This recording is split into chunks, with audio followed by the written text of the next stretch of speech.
Alors, bonjour Patrice, est-ce que tu peux te présenter en quelques mots? Bonjour Fred, je suis Patrice Lobigna, j'ai fondé un cabinet de conseil qui s'appelle e4Brands. Je conseille des marques depuis très très longtemps, je suis un marketeur. J'aide les marques et les gens à raconter la bonne histoire pour créer cette relation émotionnelle entre la marque et ses clients. D'accord. Alors, on a échangé ensemble il y a quelques minutes et tu me disais que la relation émotionnelle est indispensable pour sauver le marketing à l'ère de l'IA. Qu'est-ce que ça veut dire vraiment tout ça? Oui, c'est une phrase un peu compliquée. C'est l'intelligence artificielle, mais on en parle tout le temps, elle va tout changer, bien entendu, elle va supprimer plein de choses, et des emplois d'après certains, dans le marketing en particulier, parce qu'elle va remplacer ce qu'on sait faire, je dirais des fonctionnalités simples, elle va appuyer sur des boutons à notre place, elle va écrire des contenus, maintenant on le sait, à notre place, elle va envoyer des emails, des contenus à notre place, etc. Donc elle va gérer un certain nombre de campagnes marketing. Mais pour moi, ce qu'elle ne sait toujours pas faire aujourd'hui, c'est créer cette connexion émotionnelle avec celui qui est en face, avec notre client, donc, ou avec même notre prospect, si jamais on devait encore communiquer avec eux. Et donc, cette connexion émotionnelle, elle se fait parce que notre cerveau humain est capable de traiter un certain nombre d'informations. On a pour habitude de dire qu'il n'utilise que 10% de ses capacités. En fait, ça veut dire que le reste, les 90 autres % des informations, il nous les donne pas en conscience. C'est-à-dire qu'en fait, elles sont quelque part, mais on s'en sert pas. On n'en a pas, d'après lui, en tout cas, on n'en a pas besoin. Et donc, ça nous passe par là, dans la tête, et on s'en rend pas forcément compte. Sauf que, à un moment donné, il est capable, notre cerveau, de dire, tiens, cette information-là qui passait et qui a fait du bruit et que j'ai pas voulu te donner tout de suite, en fait, elle fait sens avec une autre information que tu viens de recevoir. Et ça, pour moi, l'intelligence artificielle ne sait pas le faire. En tout cas, elle ne sait pas le faire comme ça, parce qu'en fait, elle analyse toutes les informations. Et nous, on n'utilise que 10%. Et quand on se connecte avec quelqu'un, c'est ça le sens de l'émotion, on se connecte sur quelque chose qui nous fait penser à quelque chose, en fait. Et on a toujours une réaction émotionnelle. Et cette réaction émotionnelle, positive ou négative d'ailleurs, elle va déclencher des choses à l'intérieur de notre cerveau. Notre mémoire, elle va se rappeler de certaines choses. Il va y avoir une impression de déjà vu, de déjà senti, de déjà ressenti. Et c'est ça qui fait qu'on va se dire « Ah bah tiens, en effet, j'ai un truc à te dire. Tiens, d'ailleurs, au fait, la semaine dernière, j'ai rencontré Jacqueline et elle m'a dit un truc super sympa. » Et cette information que Jacqueline m'a dit un truc super sympa la semaine dernière, mais il y a 2 secondes, je ne l'avais pas en tête. Et d'ailleurs, je viens de te dire Jacqueline, alors que finalement, j'aurais pu te dire... Ouais, c'est pour ça qu'il faut être souvent présent et créer du lien avec ses revendeurs, ses distributeurs, parce que c'est là, ils pensent à toi, et quand tu discutes avec eux, alors comment ça se passe, machin. Ah tiens, j'ai une affaire à te présenter. Ah, à propos, j'avais ça. C'est exactement ça. Et ça, en fait, aujourd'hui, dans la relation client, tu as beau avoir tous les scénarios, tous les scripts, toute l'automatisation dont on parle, il y a un moment, tu ne sais pas générer ce... Ah, au fait, ça fait penser... j'ai vu Philippe la semaine dernière, il avait un truc super intéressant à nous dire. Et tu ne peux pas le reproduire, ça. Enfin, en tout cas, pour l'instant. Donc, c'est pour ça que je dis, ça va nous sauver, parce que ça, c'est l'humain. Et l'humain, lui, il est capable, s'il fait attention aux autres humains qui sont autour de lui, s'il lève le nez de son écran et s'il se met à regarder en face les gens et à essayer de comprendre leurs réactions et comment ils fonctionnent, l'humain, il sait faire ça, en fait. Et en fait, il sait le faire sans s'en rendre compte. C'est-à-dire que tu vas à un rendez-vous avec en face de toi quelqu'un, un client ou un prospect, il va te venir cette idée sortie de nulle part que tu vas lui parler d'un truc et c'est justement ça qu'il voulait entendre. Mais ça, pour moi, aujourd'hui, c'est impossible à générer avec une intelligence artificielle. Et donc, c'est pour ça que je dis ça. C'est parce que je crois encore à l'humain, je suis humaniste, positif, ou je ne sais pas. Mais en tout cas, j'ai envie de dire, utilise ton cerveau et déjà, ce serait déjà très bien, quoi. Alors, la deuxième chose que tu me disais, c'est que c'est important d'avoir de la connaissance client, et ça va devenir la clé. Ouais. Qu'est-ce que ça veut dire exactement? C'est déjà la clé, hein. Tu le sais parce que tu vois bien qu'on s'agite pour essayer de se défendre contre tous les méchants américains ou les méchants chinois. qui capture nos datas et quotidiennement, quand tu me dis j'ai passé 45 minutes sur TikTok, quand on sait le temps qu'on y passe sur les réseaux, d'ailleurs ils sont tellement forts qu'ils calculent aussi le temps qu'on passe sur chacun pour nous le dire, et bon, tu vois bien qu'ils connaissent tout finalement, donc, et c'est ça qui fait leur richesse, et c'est ça qui fait leur richesse aujourd'hui, mais c'est ça qu'ils vendent pour demain. Donc sans aller dans cet extrême-là, on voit bien qu'une société qui connaît parfaitement ses clients, et la connaissance, au sens vraiment de la connaissance, j'allais dire intime, mais tu vois, enfin, en tout cas personnelle, pas simplement à quel moment ils sont venus acheter et ce qu'ils ont acheté, parce que ça, c'est une connaissance finalement très, très, très parcellaire et très peu signifiante finalement.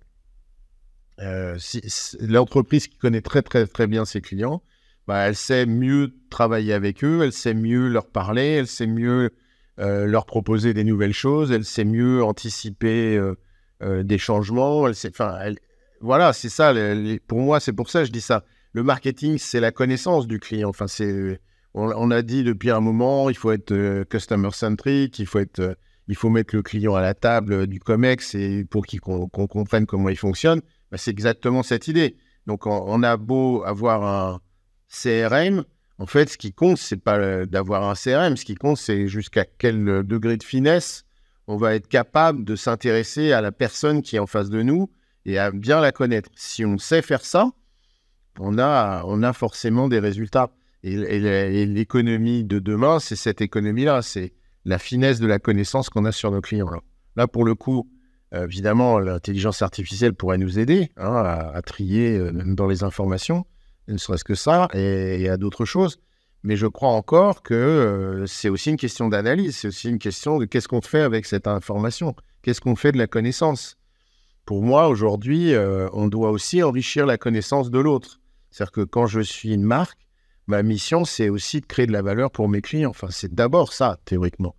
Et donc, créer de la valeur, c'est aussi partager cette connaissance. C'est dire, on vous a observé, quand vous faites du vélo, on a remarqué que au bout de 10 km, vous avez soif. Bon, donc on a pensé à vous alerter parce que là, ça fait déjà 10 km, donc il serait temps de s'arrêter et faire une pause. Tu vois, je dis un truc comme ça, je n'ai pas réfléchi. C'est basique, mais n'empêche que ça, c'est de la connaissance. Et si tu la partages avec tes clients, tu crées de la valeur pour eux. Ouais, d'ailleurs, tu nous donnais l'exemple de Decathlon qui avait une carte de fidélité, qui est passé une app pour faire du coaching pour les sportifs, pour être plus proche d'eux, et qui finalement sont revenus sur la notion de carte pour mieux maîtriser la connaissance client. Oui, c'est le passage à ce programme de fidélité sans les points, qui était une première en France. En se disant, en fait, ce qui nous intéresse, c'est pas tellement de savoir ce que chacun a acheté et quel cumul ça fait, pour lui donner finalement quelques points dont il ne se sert pas, mais ce qui nous intéresse, c'est plutôt de savoir comment il pratique le sport ou le loisir, et comment nous, on peut l'aider à mieux le pratiquer, et à être plus heureux, à être plus épanoui dans sa pratique.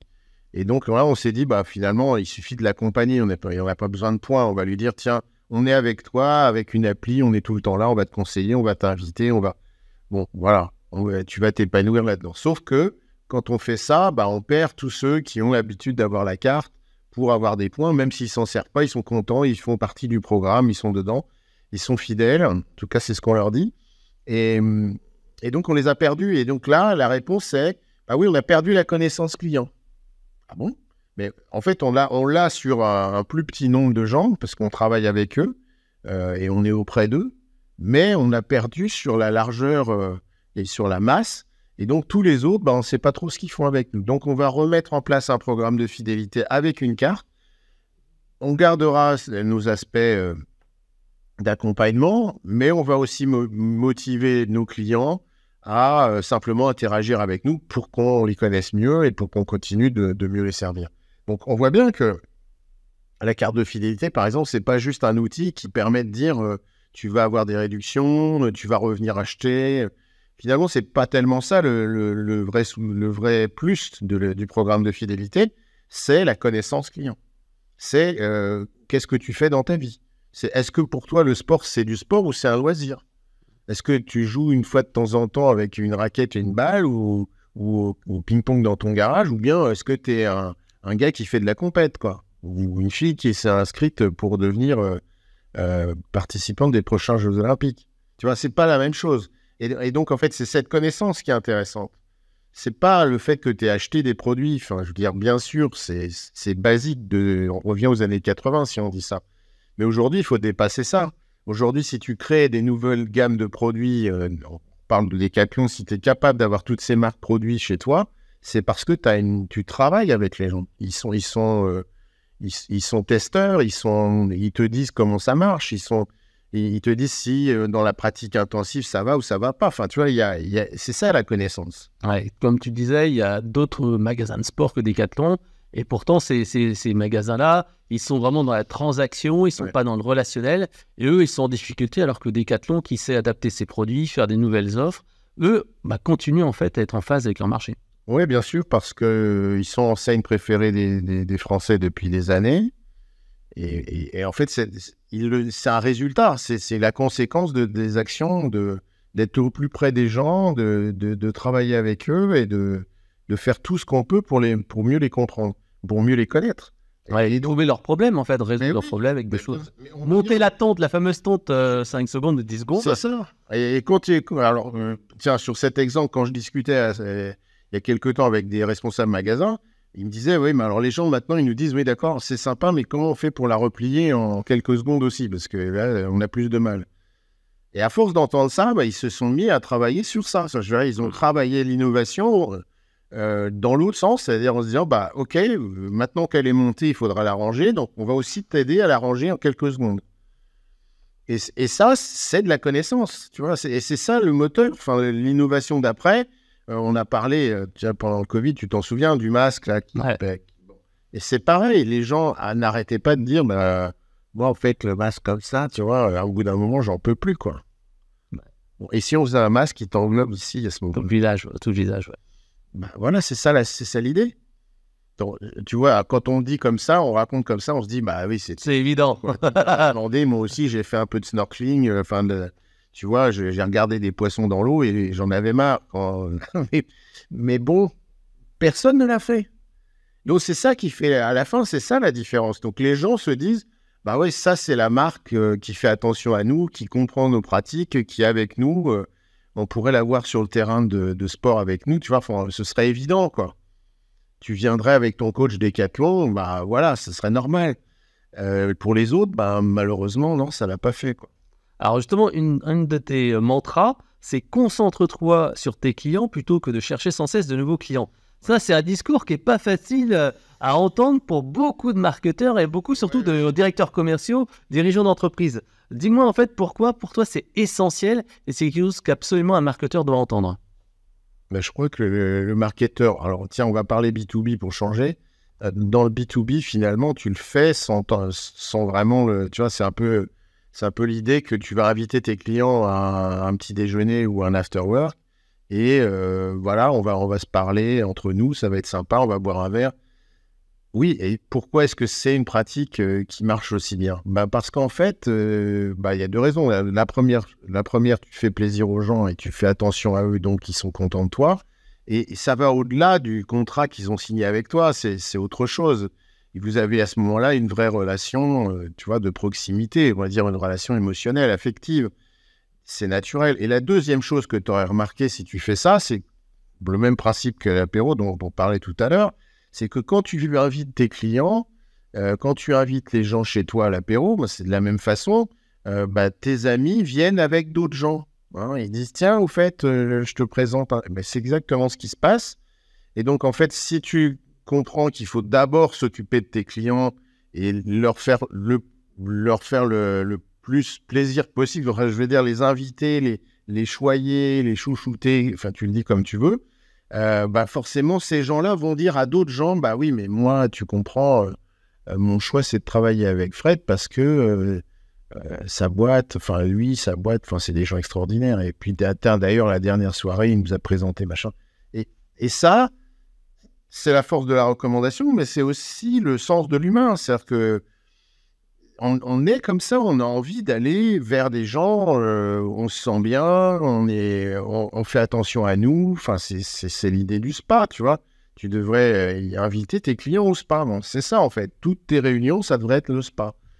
Et donc, Là, d'un seul coup, on se dirait, ah bah ouais, mais c'est là que j'ai envie d'aller moi aussi. Bon, bah, en fait, pourquoi tu te concentrerais sur tes clients? Parce que tes clients font le job, en fait, de la prospection que tu essayes de faire, toi, sauf qu'ils le font mieux que toi. Parce qu'il n'y a rien de plus fort pour l'humain que la recommandation d'un autre.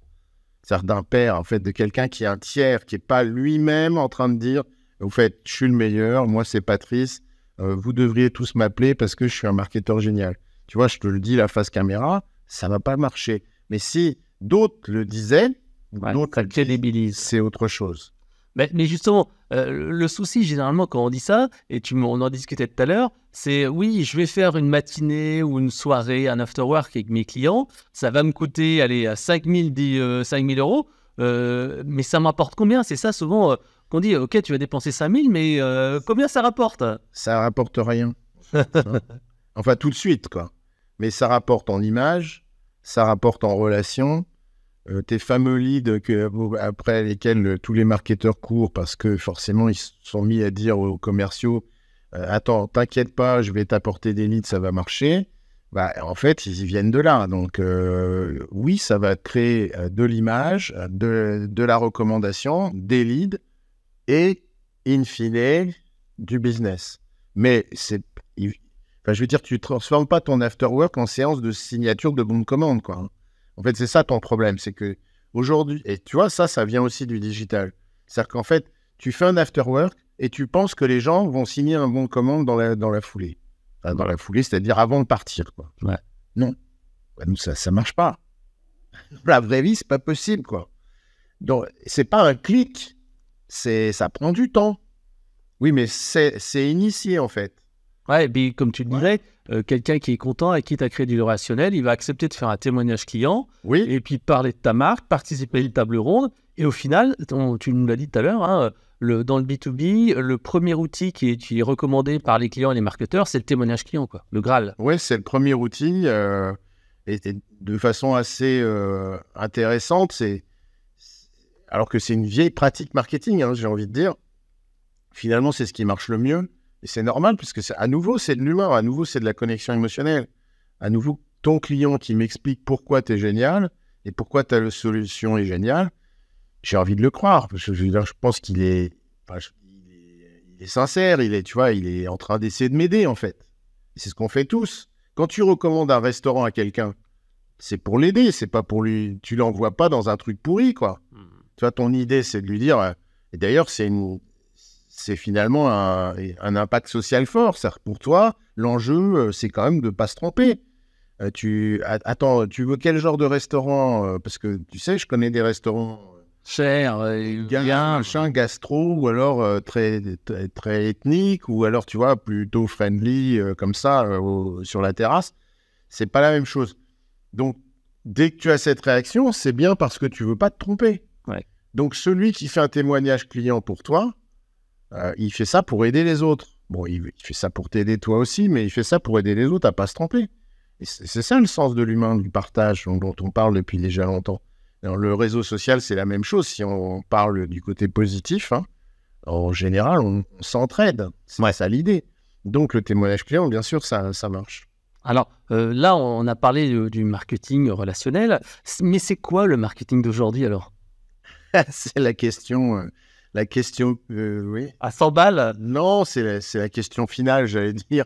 Non, c'est le marketing d'aujourd'hui. C'est un marketing qui devrait être plus responsable, au sens pas de la RSE pour moi, mais au sens du respect des publics et du respect de la marque. On ne parle pas assez de marque, on ne parle pas assez de stratégie, on est trop dans l'action. On déborde d'énergie, il faut faire des actions tous les mois, il faut faire des ROI, des tableaux de bord, etc. On est dans l'agitation. On nous a dit à un moment, tu sais, ce qui est super grâce au digital, c'est que tu peux faire du test and learn. Moi, j'ai envie de te dire, réfléchis un petit peu avant quand même le test, tu vois, ce serait pas mal. Parce que sinon, bah oui, tu vas m'envoyer 25 mails avant que ce soit le bon. Est-ce qu'on n'aurait pas pu économiser les 24 premiers, quoi, tu vois? Est-ce que tu aurais... Allez, on va dire les 23 premiers, disons que tu en as gardé 2. Donc, moi, je crois qu'aujourd'hui, il faut revenir à plus de réflexion, plus de stratégie, plus de travail sur ce que signifie ta marque. Pour moi, je pense que les gens sont trop dans l'action, sont trop le nez dans le guidon. Alors, c'est vrai, c'est crise après crise. on est obligé d'eux, il y a la pression du résultat, mais néanmoins, on voit bien qu'il faudrait mieux s'occuper des clients pour mieux travailler avec eux et faire vraiment le résultat de la société avec ces clients-là, plutôt que de gaspiller notre temps, notre énergie et parfois notre motivation à courir après des trucs impossibles, quoi. Ouais, c'est vrai que moi, je dis toujours, le temps des clients est précieux. Et moi, je dis toujours, mais qu'est-ce qu'on va leur apporter qui mériterait leur attention? Et c'est quand ils vont donner leur email, ils savent très bien qu'ils vont être spammés. Quand ils sont sur LinkedIn, qu'il y a une demande de connexion avec un mec qui est commercial, ils vont être spammés. Quand ils viennent au webinaire, ils vont te donner 45 minutes de leur temps. Ouais, 45 minutes de leur temps, il faut leur en donner pour leur pognon, quoi. Ouais, le temps est devenu une denrée. Enfin, c'était déjà rare, mais je veux dire, c'est hyper précieux aujourd'hui. Ouais. Alors là, on va finir pour une petite ouverture. Là, on a vu le marketing de maintenant, le marketing d'aujourd'hui, le marketing entre guillemets de demain. Tu en as parlé dans ton livre Marketing Zéro.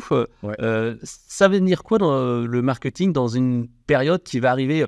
Alors, je ne sais pas si on parlera de décroissance, de récession, de crise continue ou de période de croissance verte. L'avenir nous le dira. Mais ça veut dire quoi le marketing d'ici 5 ans? J'aimerais en tout cas que ça veut dire en faire moins, déjà. Essayer de faire mieux, parce que j'aime cette idée d'un travail, tu vois, qui est bien fini. Enfin, je veux dire, de l'artisan du marketing, quelque part. Pour moi, la valeur du beau est quand même encore très forte, et on a besoin d'aller vers ça. Donc ça, c'est sur le côté, on va dire, peut-être esthétique de notre métier, bizarrement dit dans un monde où on parle que d'outils. Mais néanmoins, c'est ce à quoi je crois. Et l'autre chose, c'est qu'il faut en faire moins, parce que d'une part, on n'en peut plus. Si les gens n'arrêtent pas de dire que le marketing, c'est quelque chose d'assez connoté négativement, c'est parce qu'on en fait trop. Il faut se réveiller, quoi. Je veux dire qu'il y a un moment où ça suffit. M'envoyer des emails tous les 15 jours pour me vendre du thé, c'est pas possible. C'est pas raisonnable. Donc, il faut s'arrêter. D'une part, parce que je peux pas faire plus, quoi. Tu vas pas en manger dans ton repas de midi. Et en plus, je vais vers moins. C'est-à-dire que naturellement, on est tous concernés par les enjeux de la planète, et on se rend bien compte qu'il va falloir faire moins. Donc, on va vers le moins, quoi qu'on dise. Et donc, si on va vers le moins, il faut aussi que le marketing se décide à faire moins.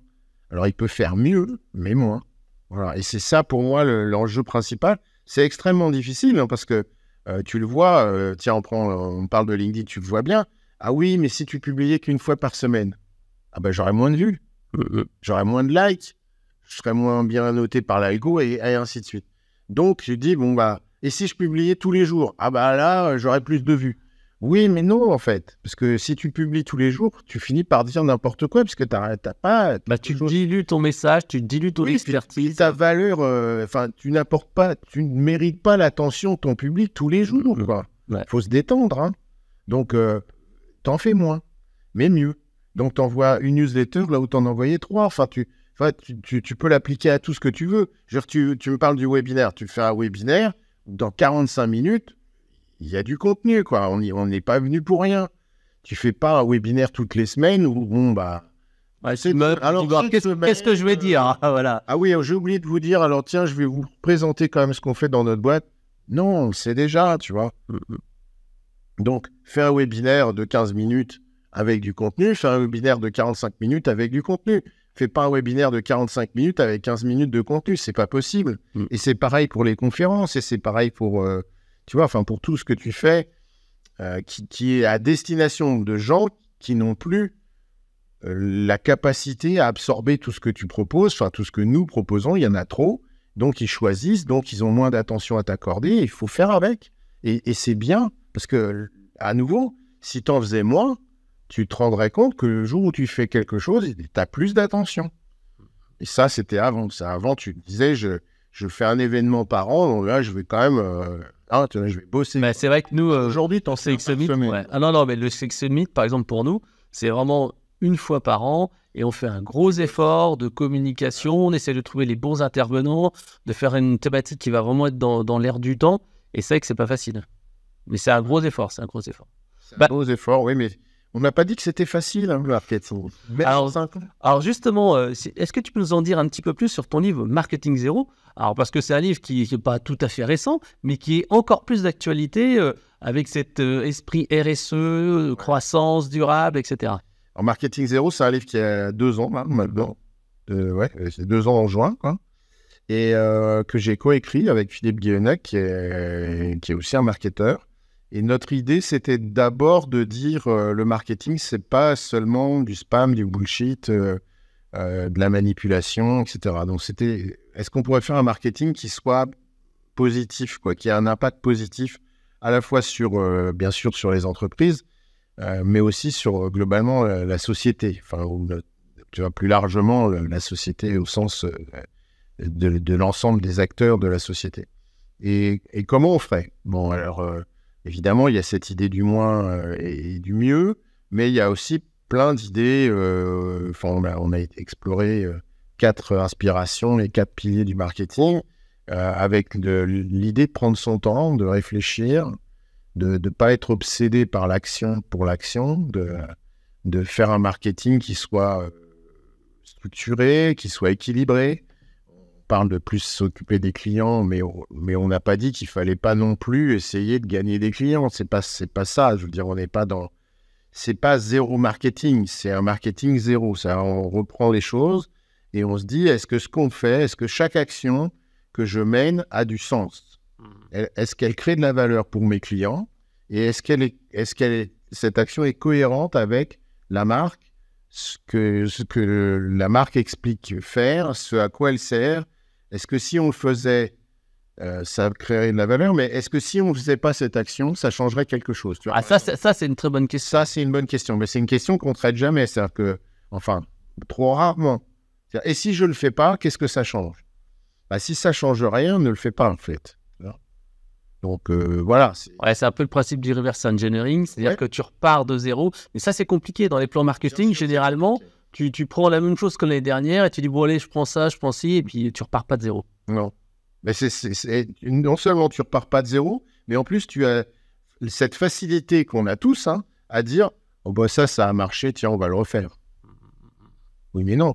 Ça a marché dans quel contexte? Est-ce qu'on est dans le même contexte? Probablement pas. Donc, pourquoi est-ce qu'on a fait il y a 1 an marcherait cette année? On n'en sait rien, on va dire. Mais je suis d'accord avec toi. Et c'est ça aussi le marketing zéro. C'est cet état d'esprit de revenir, de se dire, attends, alors, on oublie ce qu'on a fait, on repart de zéro, et qu'est-ce qu'on ferait maintenant? Et bien, probablement pas la même chose. Alors, c'est plus exigeant, tu vois, évidemment, pour la construction de ton plan marketing de l'année, c'est plus facile de se dire, alors, on avait tout ça, alors on check, alors ça, ouais, bon, ça c'est bien, alors ça... tu sais, cette année, il nous a dit qu'il faut faire moins 10, alors peut-être que ça, on peut le supprimer. Mais il n'y a pas de réflexion là-dedans. Il y a juste une analyse un petit peu, tu vois, héroïste, on va dire, mais qui n'est pas fondée sur une réalité de maintenant. Elle est impactée par tout ce qu'on a fait. Alors, quelquefois, on traîne dans notre plan marketing des trucs qui ont été décidés il y a 10 ans. Participer à un salon depuis X années. Mais ça fait 10 ans qu'on le fait, alors pourquoi on ne le ferait pas cette année? Je ne sais pas, posons-nous la question, en fait. Et si on ne le fait pas, qu'est-ce que ça va changer? À ce moment-là, c'est plus la même discussion. Donc, c'est ça l'esprit du marketing zéro. C'est pas de dire aux gens, vous faites n'importe quoi, tu vois, enfin, c'est pas cet esprit, c'est un esprit positif, encore une fois, c'est comment je fais aujourd'hui, alors que le contexte, c'est jamais le même. En plus, on est dans un monde d'incertitude, on le sait bien. Donc, on n'a pas une vision très claire. Tu me proposes de parler du marketing dans 5 ans, mais où est-ce qu'on sera dans 5 ans? Donc, bon, c'est pas facile. Alors, si tu le fais pas maintenant et que tu traînes tout ce que tu as fait avant, tu vois bien que c'est compliqué. Ok. Alors, si on veut en savoir plus sur toi et se procurer le livre Marketing Zéro, on fait comment? Tu visites mon profil LinkedIn, déjà. Il y a pas mal d'infos. Sinon, il y a un site, marketingzero.fr, qui parle du bouquin. Sur ce que je fais moi, il y a un site qui s'appelle iforbronze.com et il y a aussi un blog qui s'appelle marketingemotionnel.com. Merci pour toutes les infos, à bientôt. Merci, à bientôt Fred.